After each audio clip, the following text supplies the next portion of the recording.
Hi, I'm Lauren, And I'm Matt. and this is Publish and Prosper. Where publishing, e-commerce, and marketing collide.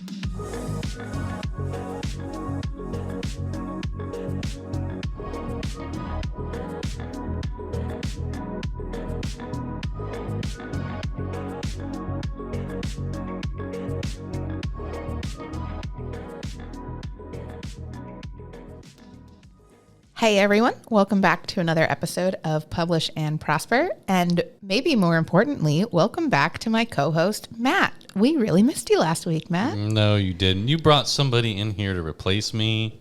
I will say, if you were going to try to bring somebody in here to replace me, you didn't make a bad choice necessarily.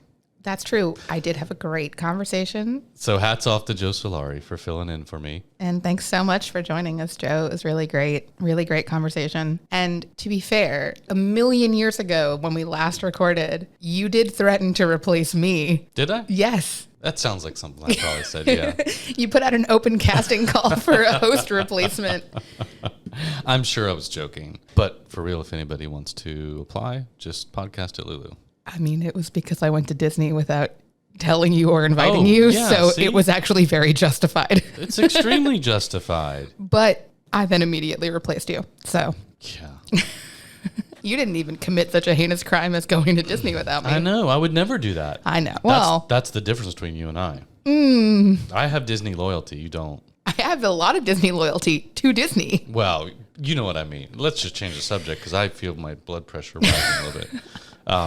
On the heels of that, having Joe Solari in, I'm glad you guys got to talk about Author Nation because we're very excited about that event coming up in November. And so this episode is actually going to be about, as an author, how to prepare for an event like Author Nation or some of the other events that you might be going to, whether local or otherwise outside of your home area. But we also have to give a shout out to Julie Barton. She sent in some questions to us and a request for this episode. And so based on that and some of the email exchanges that Julie and I had, we decided to make a whole episode out of this. Yeah, thanks for the inspiration, Julie, because this was definitely a great episode topic. So let's just jump in. At the top, I'll say, when we say preparing for an author event or a reader event or, a publishing event does not necessarily speak to size. This could absolutely be something local that maybe your library is doing for authors or even readers that you want to try to get in on. It could be something that is on a national scale like Author Nation. And anywhere in between. Event is just kind of a catch-all term that we're using, but it stands for conferences, events,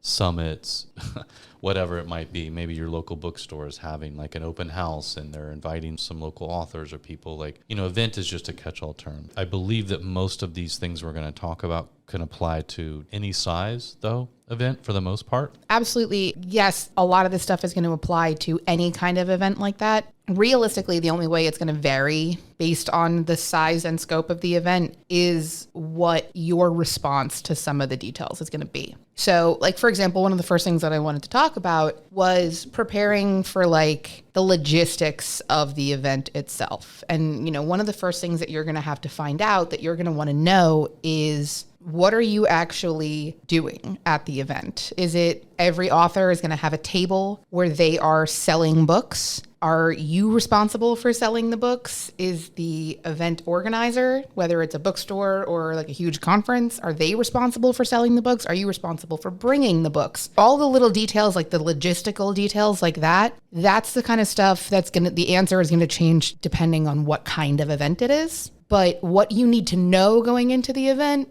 is really going to be the same, whether it's a single author signing at a local bookstore or local library or a massive 500 author event in Las Vegas. Yeah. So out of the gate, first things first, you need to make sure you find out as far in advance as you can what opportunities are actually available at said event for you to participate. Every event's going to be different, again, based on size, scope, and the goals of that particular event. Understanding what your options are will help you obviously jump in and start planning. Are they going to offer the ability for authors to come and sell books and sign books? Or are they just going to offer the ability for you to put some of your books in, a little book sale table they're going to have there? Is it a much grander scope whereby they're going to have, 100 tables for authors? You buy a table, table, you sit at that table, you're able to sign and sell. And then on top of that, you know, are there other things going on where you might be able to get a speaking opportunity? Are there readings that are happening?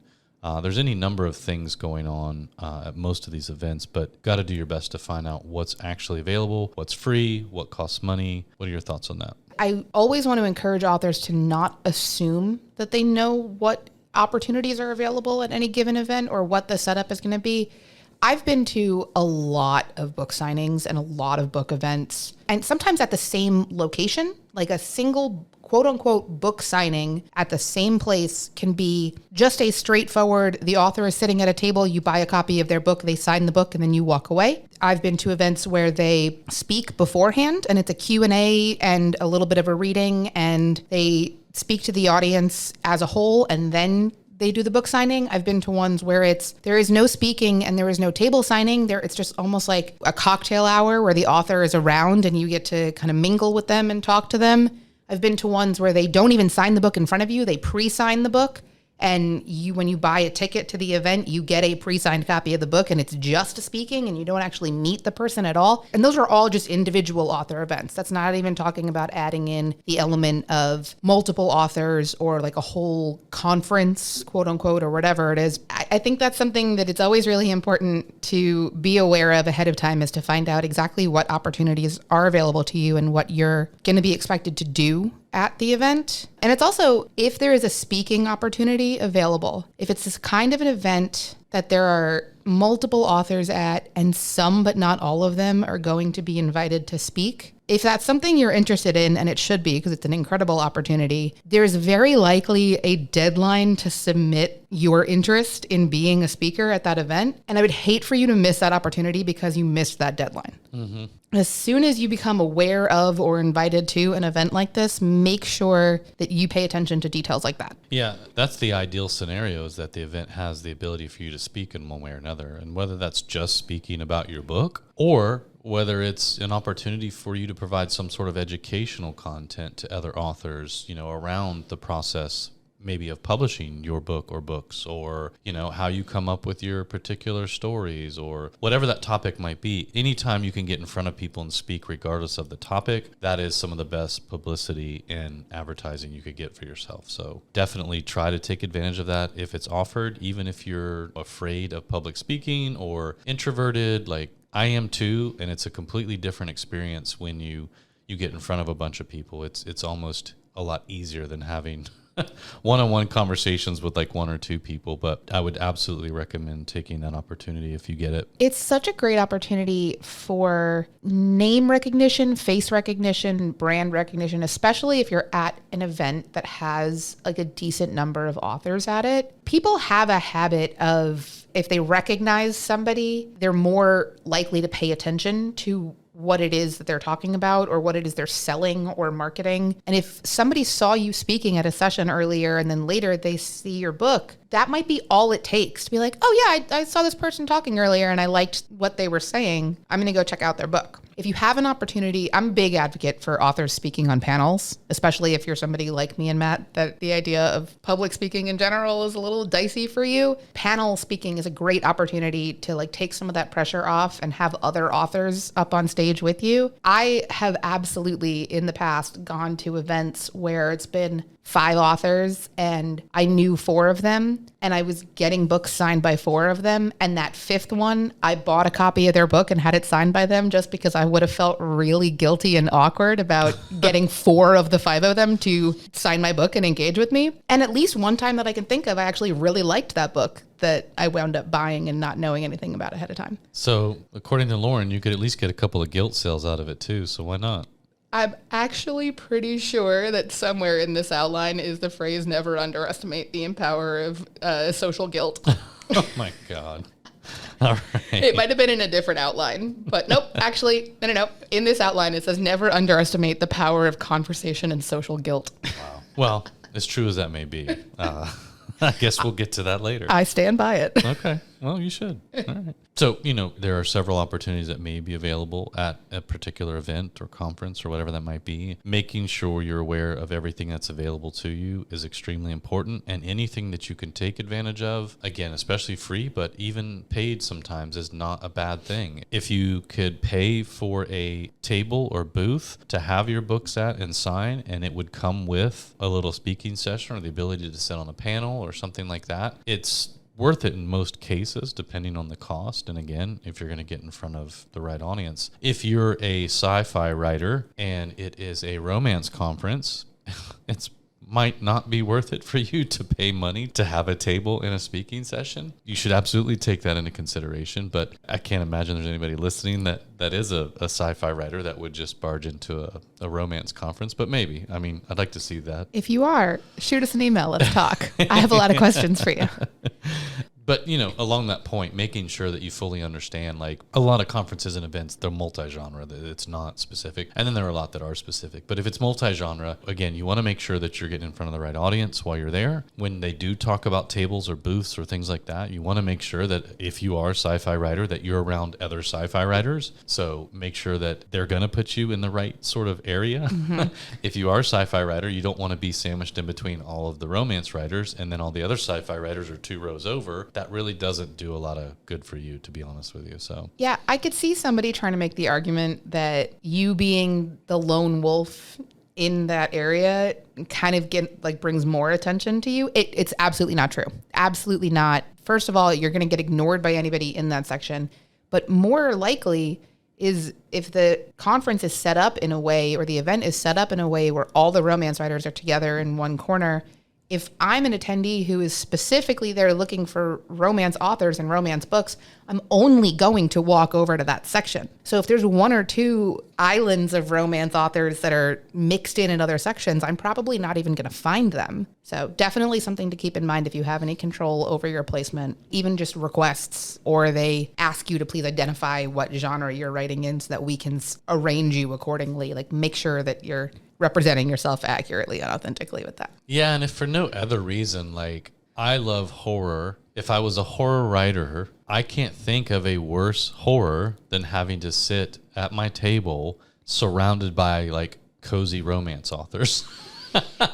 I mean, they're all nice people, but if I'm super into horror and I write horror, I don't want to be sitting there all day, A, getting ignored by everybody walking by, mm-hmm. and B, having to listen to 20, 40, 60, 80 cozy romance writers all day. Or let me not pick on them, whatever, sci-fi or fantasy, or, you know what I mean? Like, there's just more reasons to be in your genre than not. So don't try to take that, like Lauren said, that lone wolf approach. It never works. It's not a good idea. Don't do it. Stick with your people. It's also, we've talked a lot about the importance of networking with other authors. This is a great opportunity to meet and connect with other authors in your genre, which proximity helps, honestly. Because if you're sitting at a table for the entire time that a show floor is open at an event, the people that you're going to wind up talking to more than anyone else at that event are the people sitting immediately to your left and right. So wouldn't you want to be surrounded by other people that are writing in the same genre as you, that are your peers, that you can actually like forge really valuable relationships with while you're there? Definitely. So logistics, whatever, boring.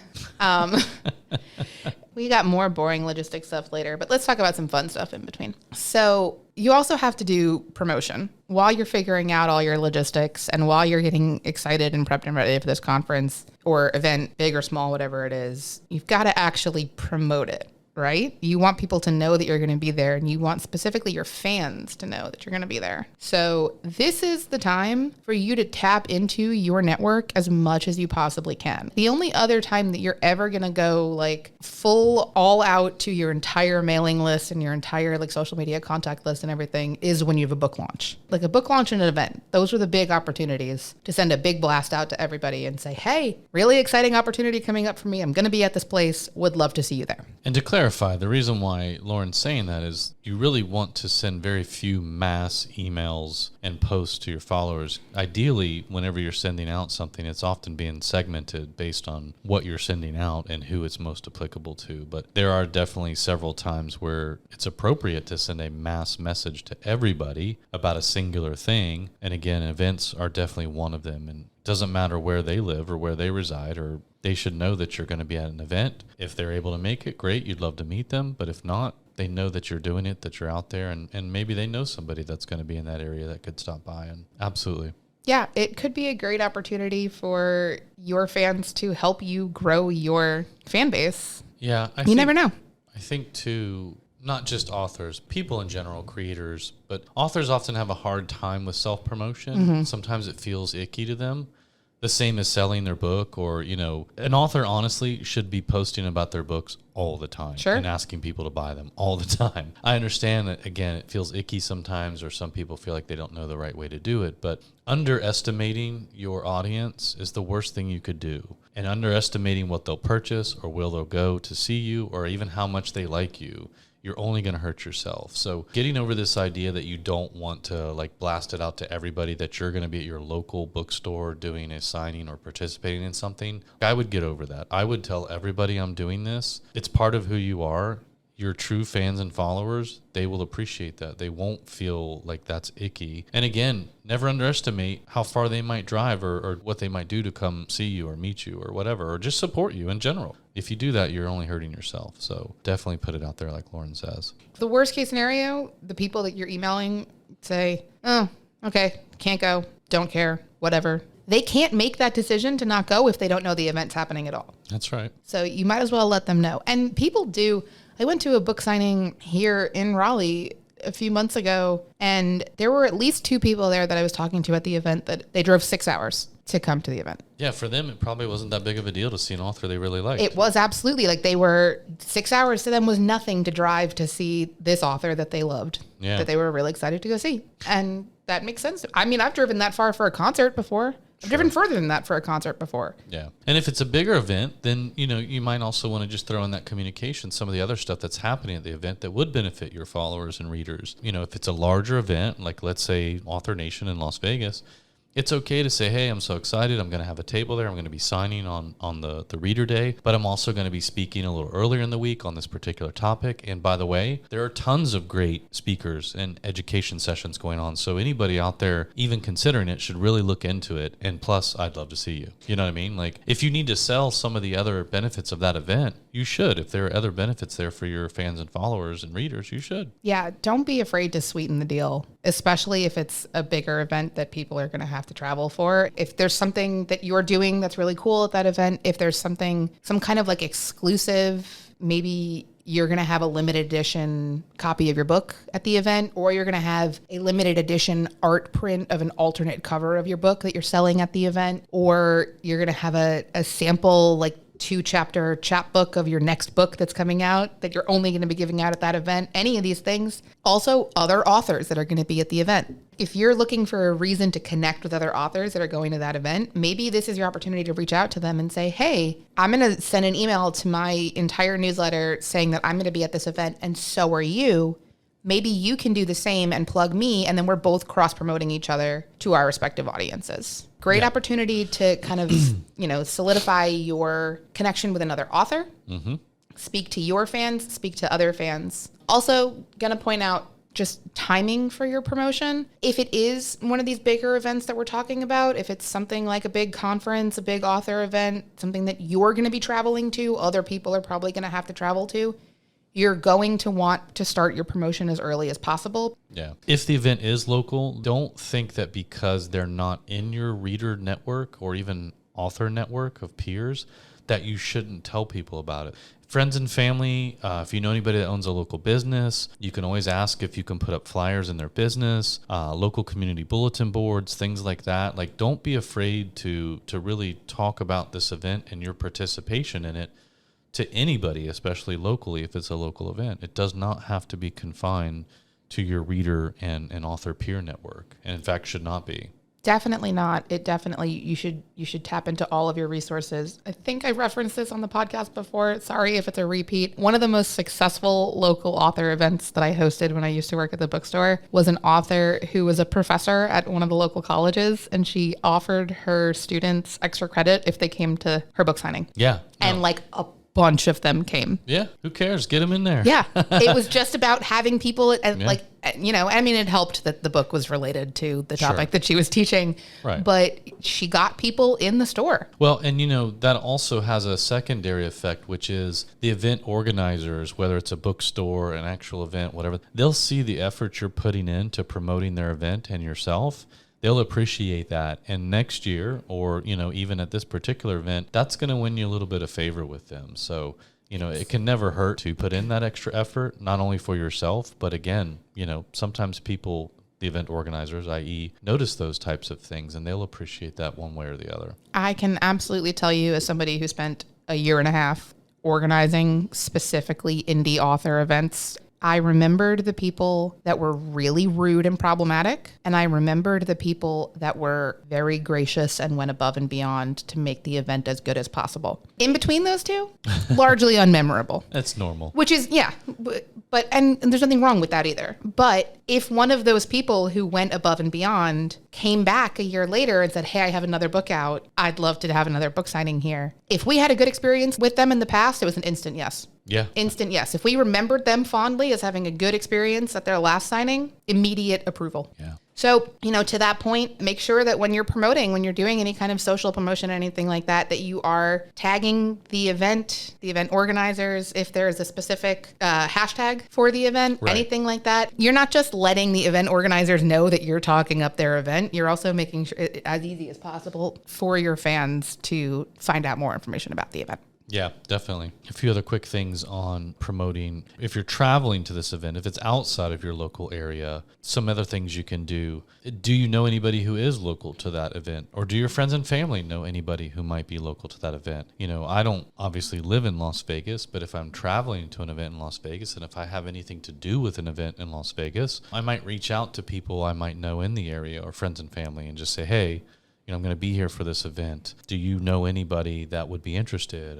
Maybe they know people who own local businesses that would also be willing to help you with a little bit of promotion or things like that, or their social network, right? Like if you got an Uncle Jimmy who lives in Las Vegas and, you know, he does whatever, but he's got a social following of 20,000, like, yeah, have Uncle Jimmy promote the fact that you're going to be there in November, you know, speaking at this big author conference. And yeah, you never know who might read that email that you sent out. Like if you have, maybe you're a member of some kind of organization that has multiple chapters based on different location, and maybe you don't know anybody in Las Vegas, but you do know that this organization that you're a part of has a chapter in Las Vegas. There's probably a way for you to either directly or indirectly connect with them and tap into their network. Yeah. Or send out an email nationwide to your whole organization and say, hey, anyone going to be in Vegas at this time? I'm going to be there. Who knows? Explore those opportunities. Yeah. It's never going to hurt. It's just going to make potential new opportunities for you. Yeah. Anytime you're not willing to do some of this shameless self-promotion when it's absolutely necessary, you're only hurting yourself, and nobody's going to get mad at you for doing it. You know, all of your fans and followers, they're going to appreciate it. And anybody who's not a fan or follower, even if they did take issue with it, who cares? Yes. Tell them to kick rocks. Yeah, pretty much. I mean, you know, within reason. I'm not saying, look, I've spent the last 4 years watching people spam comment the identical, like copy and pasting a paragraph with a link to their book, commenting on every single social post on our Facebook page for 2 weeks straight. That, you're going to burn some bridges really quickly if you're doing that. That's totally different. But sending out a single social post once a week to your own fans and followers saying, countdown to this event that I'm going to be at. I'm really excited about it. If you're going to be in the area, would love to see you there. Do it. It's not going to hurt. Just do it. For sure. All right. So getting ready for the event, some of the things that you should do to prep, you know, you need to be thinking about inventory. If you're going to be selling your books there, the print versions, obviously. Back to the boring part. This is not the boring part. This is the fun part. So inventory. How are you going to facilitate book sales? Do you have an app on your phone where you can charge cards if they don't have cash? Because most people don't carry cash. And swag. Are you going to offer any cool freebies or giveaways or things like that? You might be in a position where you can afford to have a couple hundred bookmarks printed up at whatever, Vistaprint, who cares, with something really cool on them that, on one side has something funny and on the other side is obviously plug and promotion for your book or you as an author and a way to find you at your community. I think, unlike Lauren, I do find the inventory sales and swag, the whole prep part, fun. I think that is the fun part. Oh, I was kidding. I actually do find this fun too. Yeah, I thought that was kind of weird, but I couldn't tell from your face. Like, you love swag and stuff. No, like I that. do. Like, I actually find these logistical details in particular are my bread and butter when it comes to stuff like this. Like, this is the stuff that if you need someone to do this job, I got you. I'm your girl. That's right. Yeah. So, yeah. Anyways, you're trying to throw me off track here. The first thing you need to figure out is, are you going to be selling your books? And if you are, you got to figure out, if you don't got a pallet of them sitting in your garage, which hopefully you don't, how are you going to get them, right? Like, who are you going to order them from if you don't already have that sorted out? Hopefully it's Lulu. How are you getting them to the event? Are you going to have them delivered there from the printer, or are they already at your house and you need to box them up and ship them, or, all those things? How much are you going to take with you, right? The worst thing in the world is to show up with 10 books and you blow through those in the first 10 minutes and then you don't have any for the rest of the event. The second worst thing in the world is to show up with 500 books and you only sell 100 and now you got to truck 400 back home. Understanding your inventory levels, what you want to take with you, what you already have, what you need to order. Also, understanding, do you want to actually do something different for the event itself? You might have a book that you just launched recently, and maybe it's in paperback and ebook. Now might be the time to consider doing a cool hardcover version or something more limited edition. Maybe have a new cover design done up for this particular event, or there's a lot of different things you could do that are really cool that would make it very special for this event, make it like a limited edition thing that would encourage fans even more to come and see you and get a copy of it and get it signed.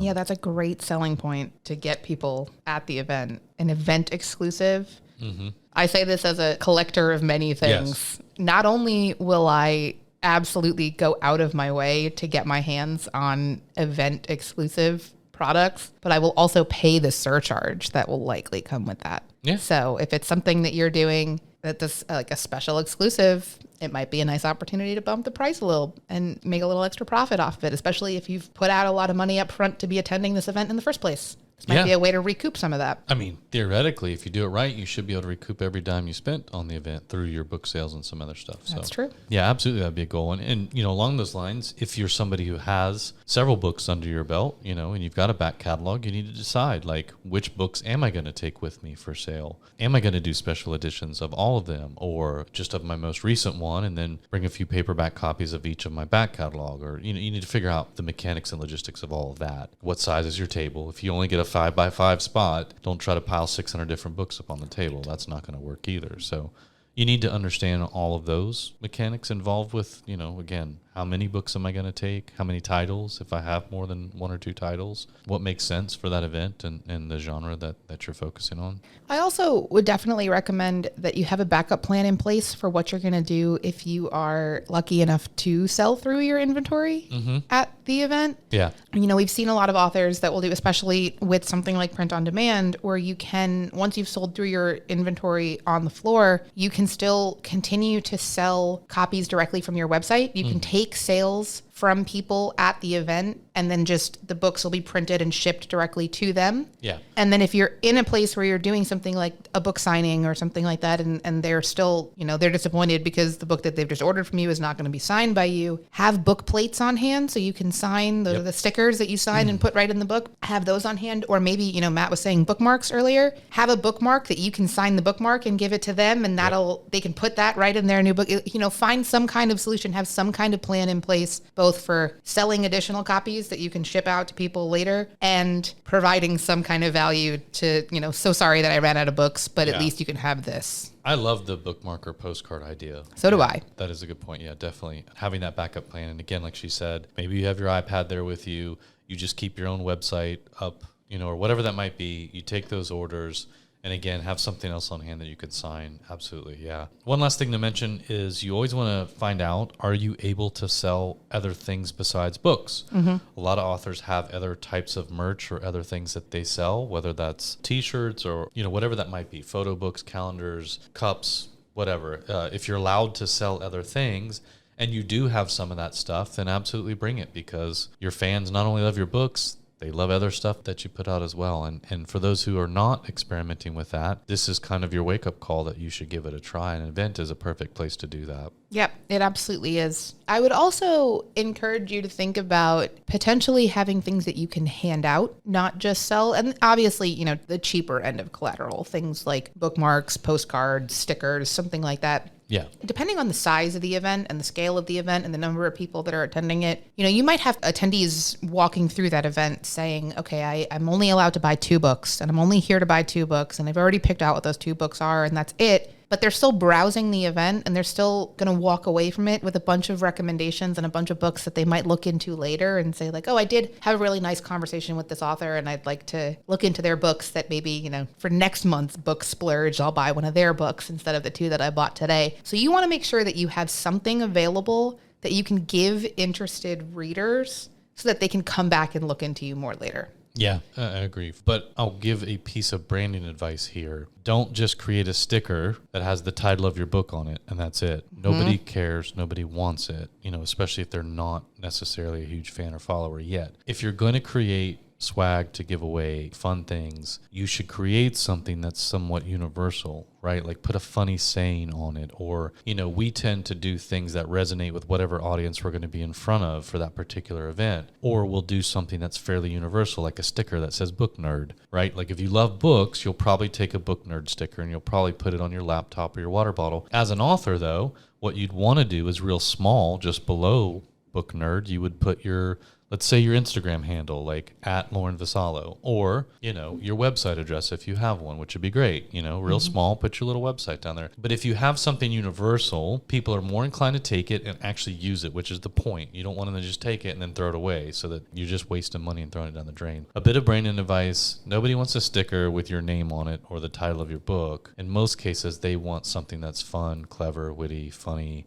genre specific, doesn't matter. Sci-fi nerds do it better or something like that. Do something fun and cool and then put your little, again, website or social media handle or something so that they can find you, but they're going to use that sticker or that bookmark or that t-shirt. Yeah. Also, don't do a t-shirt with just your book cover on it and that's it. Definitely don't. No. You're going to be donating a lot of stuff to the local charity, within a few weeks. Especially because that's expensive. Yeah, and even if you have the coolest book cover on the planet, don't just do that. If you have the coolest book cover on the planet, and it really should be on a t-shirt, put it on the back of the t-shirt and put something else on the front. That would make people more inclined to want that shirt and wear it. All right, that was your free branding lesson, by the way. It's a good one. Take that with a grain of salt if you want. But one last thing that I want to mention for prepping for the event, remember that presentation matters, especially if you're at an event with multiple authors. You want your table to be eye-catching. It doesn't have to be over the top, but it's really nice to have a book stand for if you're displaying different copies of your books. It's really nice to have a way for those books to stand up. It's something that people can see as they're walking past it. If you really want to get elaborate, you might want to have, I've seen authors do a little mini bookshelf, like a tabletop bookshelf that they had a display of a couple of their different book products on the table. You might want to have a poster of your most recent book cover that is a tabletop size poster, or a backdrop behind, even a tablecloth. Something that you can do to dress up the space a little bit that will make the presentation that much better and make it look like you put that much more effort into it. Conversely, don't go overboard. So agreed. If you have too much stuff on your table, it's going to look messy and cluttered, and people are going to hesitate to come up to it and want to engage with you. And also, we see so many people doing this, and it's oftentimes easy to forget. Your table is not a place to store all your junk. Your drinks, your sodas, your leftover lunch, your friend that came to visit and they set their purse on top of the table, or, their kid, or that's not what that table is for. So like Lauren said, presentation matters. Keep it simple, keep it clean, keep it inviting and engaging, and don't turn it into just a dumpster fire of where everybody stores their stuff.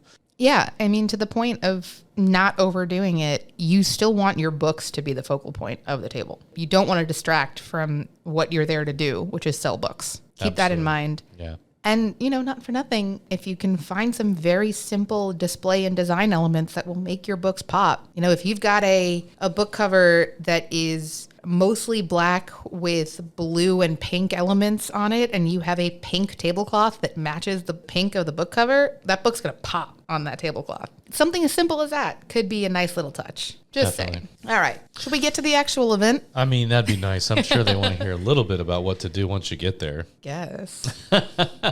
Well, this obviously goes without saying, but sometimes it doesn't. You should absolutely know who your audience is. And I would say, and Lauren would say, it's a little easier to know who your audience is, a little more complicated to figure out what value you might bring with your book and or your presence at that event to your audience. It's not just show up with your book and be done. I mean, it can be, but this is your opportunity to make a really good in-person impression on fans, followers, readers, and potential new readers. Let's not just show up, throw a few books on the table, and sit down and wait for them all to come, because it's not going to happen. No, a few it's not. might, but so know kind of what value you might bring to your audience, but definitely know your audience. Obviously, if you're attending a fiction event, and outside of just your fans, but even your fans, knowing and understanding what kind of tropes they love, what's your hook, why do your readers keep coming back for more?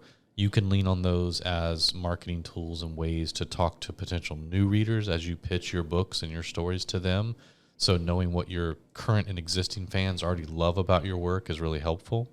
Yeah, if you can say, like, at a fiction event, if you're having a conversation with a reader, and let's say somebody asks me, like, oh, Lauren, what do you love about a romance novel? Like, what's one of your favorite things about a romance novel? And I say, oh, I love a good slow burn. I want them to drag it out for as long as possible. Oh. And the author says back to me, I got you. They don't even hold hands until page like 150. Oh. I'm like, yep, okay, here we are. I'm here. I'm going the other direction. I'm not even in that section, by the way. But. Yeah, that's so fair. But if you know what your audience is interested in, and you know what to sell them, to sell them on your book, that's super valuable. Yeah, for me, the first body better hit the floor within the first 10 pages. Stabbing, doesn't matter, but yeah, somebody better die in the first 10 pages or I'm not interested. That's very fair. Yeah. And not at all surprising.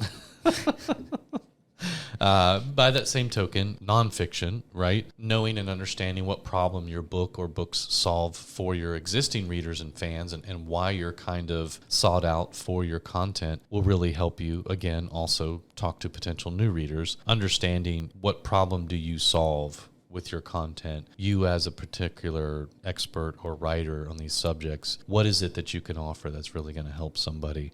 Why should they read your book? Yeah, I actually pulled a quote from Matt's email directly when Matt was having a conversation with Julie as she was asking questions about this topic. I really liked this quote. Focus on the solutions that you offer and how you can help someone with your book, your message, and your insights.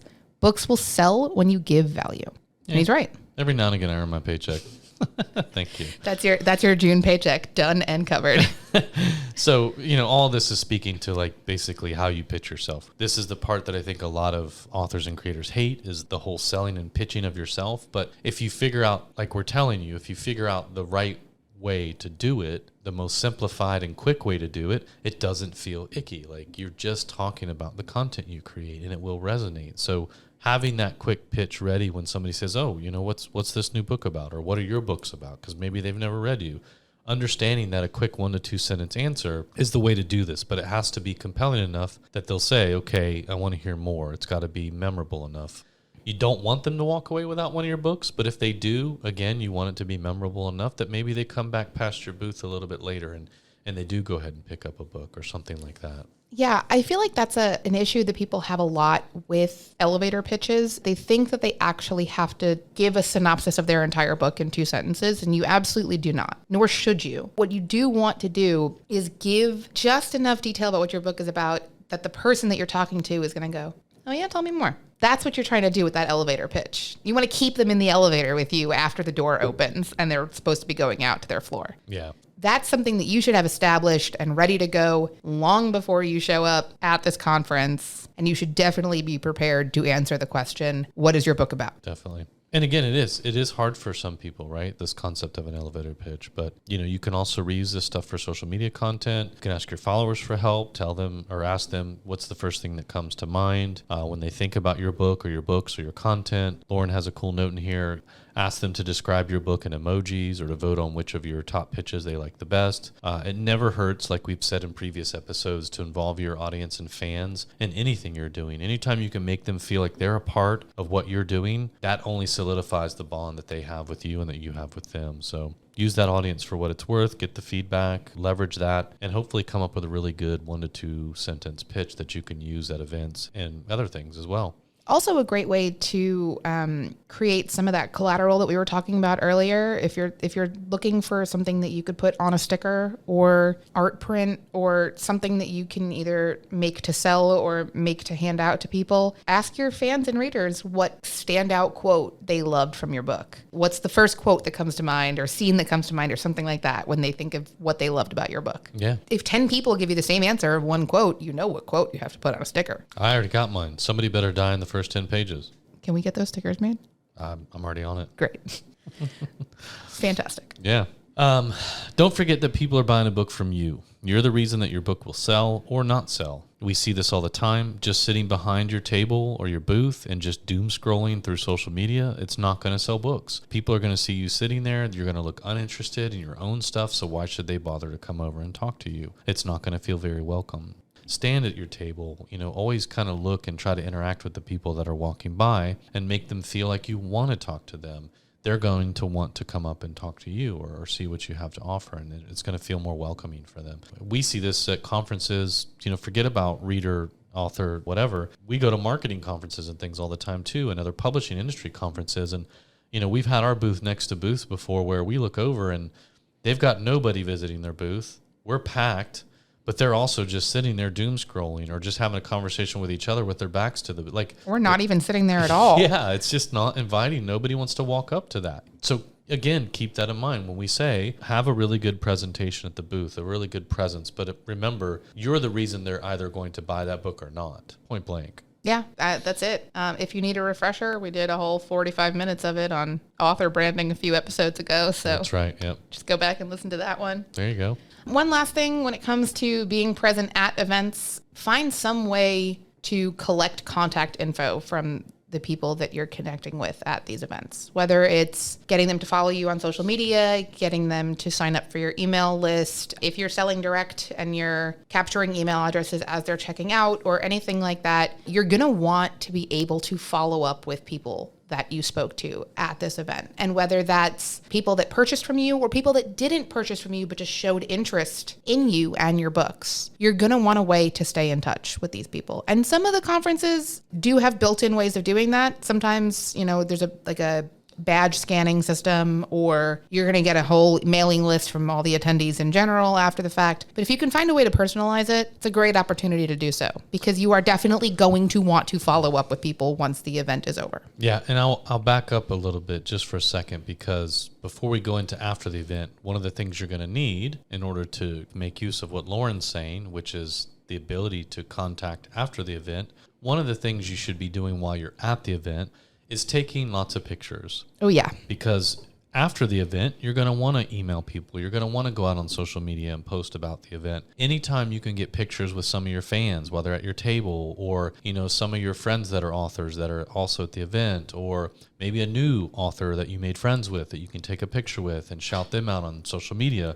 And you guys can trade posts and followers and make sure that you're taking pictures whenever you can. It's really hard. So if you have a friend or family member that's attending the event for you, designate them your official photographer, let them have some fun with it, and just say, hey, get as many pictures as you can, and we'll weed through them all after the event. But make sure you're getting photos. If you don't get really good photos and other information, then the post-event follow-up stuff becomes a lot harder. And then you also don't have much to talk about on social media. That's such a great point, honestly. That's this From event, somebody who hates taking pictures, by the way. That's so true. It's very true. But no, it really is. Like, events are not just good for the immediate day of the event. And one of the things that it is great for in the aftermath of the event is that it is fantastic content for you. Yeah. It's fantastic social content, newsletter content. It's something that you can keep coming back to, that you can keep sharing. That's right. You want to have as much content available to yourself as possible. And I know firsthand how hard that is I've spent a lot of time at conferences that we've attended with Lulu trying to get exactly this kind of content, and it's never easy to do, but it is so worth the effort. You'll use this content a lot. Yeah. If you have it, and you can't use it if you don't have it. So we'll go real quick just through a couple of the types of follow-up emails or communications you might want to make, and then touch on one or two last things that create really good content post-event. But real quickly, a few of the things you may want to send an email about or communicate through DMs or other things is you're going to want to follow up with anybody who bought a book from you, right? Mm-hmm. So you should have gotten their email address, whatever. They should get a thank you email for buying your book. Appreciate you stopping by. Hope you enjoyed it, blah, blah, blah, blah, blah. Anyone waiting on a book from you. So if you did run out of books, and like Lauren said, you took some book orders and then you're fulfilling them after the show, you want to shoot them an email or some sort of a DM or an update that, the book's on the way. You appreciate their business. You were happy to meet them. Anyone that signed up for your mailing list or followed you on social media or whatever actions you were asking them to take, you're going to want to follow up with them. And then authors or organizers of the event. So other authors you made friends with or had connections with, and event organizers. So those are some of the main follow-ups you'd want to do. And then back to kind of social media and some of the posting that you're going to do. Lauren has a really good note here and she has personally had good experience with this, by the way. Create your own personal post-event recap. Yes. Right? So people like to live vicariously through others. And so for anybody who couldn't make it to that event, again, doesn't matter if it was a small one or a big one, doing your own sort of recap, your rundown, your summary of the event, that's a great idea for a piece of content that you can use to send out to everybody. You can post it online, you can put it on your blog, you can do whatever you want to do with it, put it in a newsletter. I think that's a great note that you had in here. It's actually, not only is it great for content, it's also a great way to potentially ingratiate yourself with the event organizers, because a lot of times they themselves don't have time to do that after the event. So to see content from one of their attendees or sponsors sharing that, they'll probably be very grateful for that. I'm also going to add a sidebar to that you should keep a version of that for yourself. You should absolutely have a public recap that you share. You should also keep a version of that for yourself, for your personal records, where you add details like something that you saw another author doing that you thought was a really good idea that you'd like to do in the future, how many books you sold, how many books you brought with you, so that next time, I brought 50 books with me, I sold 20 of them, so maybe next year I only have to bring 40 books with me instead. Or vice versa, I brought 50 books with me and I sold all 50 of them in the first 2 hours, and next year I want to bring 100 books. Yeah. Keep something that is a reference point for the next time that you're going to an event. You can look back on your notes and say, oh yeah, I forgot. I saw this author that had brought a tripod with them because they didn't have anyone there to take pictures. So they had a tripod posted up near their booth and were just, using a remote to take pictures. That's a great idea. I should do that next year. Yeah. Public post-event recap and a personal post-event recap. Yeah. For sure. That's great. The last thing that Lauren has here in our outline is that you should celebrate. Absolutely. You've earned it. You've earned it. You deserve it. Events are exhausting. Yeah. They are so fun. They are so worth it. They are valuable. They are exhausting. And, I'll just say too, for all of the authors listening, creators, people who are interested in some of these events, some of our favorite events, obviously CEX, it's our event. If we do say so ourselves, it's the best event. But, there are some other really good events that we enjoy going to and participating in. One of them is NINC, which is Novelists Inc. It happens usually in September-ish of every year, but you can find them online. It's a great event for authors. It's an author education event. And then, again, we talked about Author Nation, which used to be 20 books. That's happening in Las Vegas in November. Also a great event, arguably probably the largest in the U.S. for authors. And there's a handful of other good ones out there too. Definitely try to find some in your local area, but if you can, I would recommend attending all 3 of those ones we just talked about and maybe find a few more along the way. No notes? No notes. Oh. That's it. Well, thank you everybody for listening. Thank you, Julie, for requesting this episode topic and asking questions about it. It was really fun to talk about, and just another reminder to everybody that if you have a particular topic you want us to cover, if you have questions, if you have anything that you want to hear more about, if you want us to dive a little deeper into something, even if it's something that we've already covered, but you want us to dive a little deeper into it, send us an email, podcast@lulu.com. Maybe we'll just reply via email. Maybe we'll do an entire episode about it, which at this point is currently a 69-minute episode. So who knows? Hopefully it's not that long when I publish it, but we're getting there. Until then, thanks for listening. To learn more about this episode, check out the show notes on publishprosperpodcast.com. Publish and Prosper is brought to you by Lulu.com. To hear more episodes like this one, please like and subscribe wherever you listen. Thanks for tuning in.